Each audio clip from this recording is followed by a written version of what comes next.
This blog is in English since it mainly deals with a 10-day journey to England, Ireland, Scotland to find and meet potential partners for the MeerBomen, More Green and MeerBomen. This trip was undertaken as an initiative of Grant Holton, also Ideen from Irish origin, and working with us in Holland has been very helpful. The logic behind the trip was simple. What we do is great fun, but solving the climate and the biodiversity crisis needs a global approach.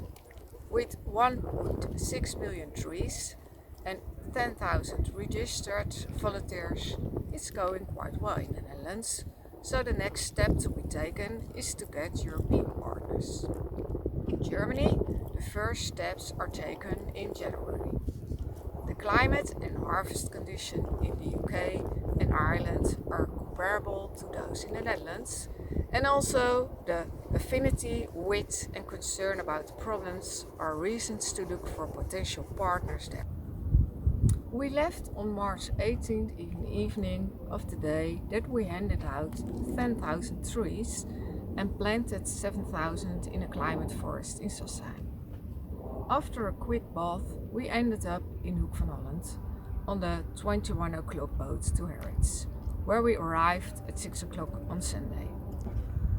At 7 o'clock we had a first meeting in the oldest agroforestry farm of the UK of David and Julia in East Anglia, 23 hectares.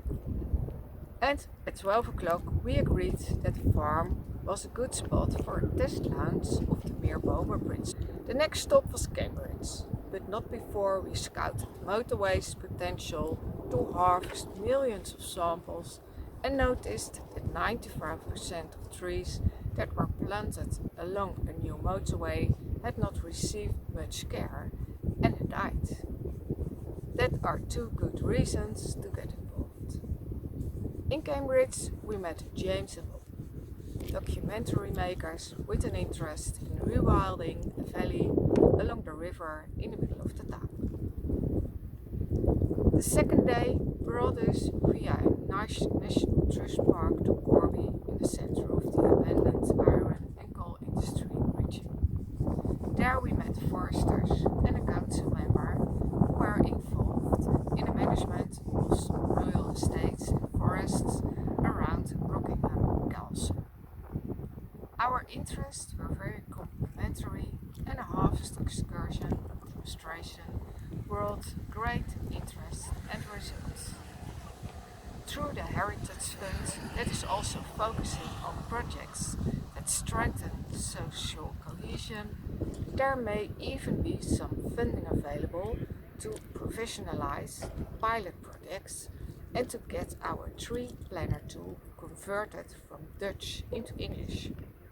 And foresters with experience in handling volunteer groups are also available. So, in high spirits, we took the second ferry to Dublin on Tuesday for the Irish Week.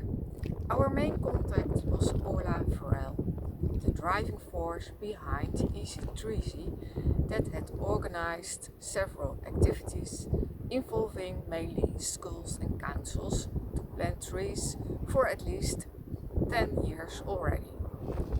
Orla was known by everybody and introduced us to many councils like Wingle, Swords, Wicklow, where we planted trees and demonstrated where and how many trees can be saved and harvested. The most impressive visit of the entire trip, see picture, was to Dunsany, a 950-year-old estate of 1,200 hectares, where the current 38th Earl, Mr. Plunkett, has started a 300-hectare rewilding process with lots of potential to harvest and plant trees. Ideen had flown in from Holland and joined us during part of the Irish trip together with Orla. The Irish Tree Week also involved some meetings and lectures. A useful meeting was in Dublin, where we learned that Ireland from 1901 onwards is working towards 18% forest cover from 1% and has now reached circa 11%. The More Trees Now approach may be of assistance in that process. Several foresters and a Forest Council member were interested in further contacts. In Wicklow, we also met with Diarmuid McCran, founder of Trees for All, and also planted some trees. On Friday night, we travelled north to an eco-restoration camp in Carrickmacross, in the middle of a traditional dairy region. On Saturday, we held a webinar about eco-restoration, rewilding and the More Trees Now principles with some 40 attendees. On Sunday 26th, we left England via Belfast on our way to Scotland with high hopes of multiple partners and test sites for next season. In Scotland, we met Jeremy and Wendy Cunningham, who were involved in multiple rewilding and community forest projects. One of these projects was a 650-hectare new forest in the barren sheep pastures of Scotland. Another was focused on water retention on a formerly canalized stream in their home valley, and a third was the reviving bogs after removing non-indigenous pine and spruce forests. All these decades-long running projects have substantial funding, volunteers and plenty of scientific monitoring and research. So it was very inspiring to see what was already going on. The trip back home was by ferry from Newcastle. The lunch before departure we spent with council members, foresters and other people from Northumberland and Newcastle. They already had a good infrastructure, some budget and an eager interest to collaborate and get a broader social involvement in rewilding, forest plantations and community woodland going.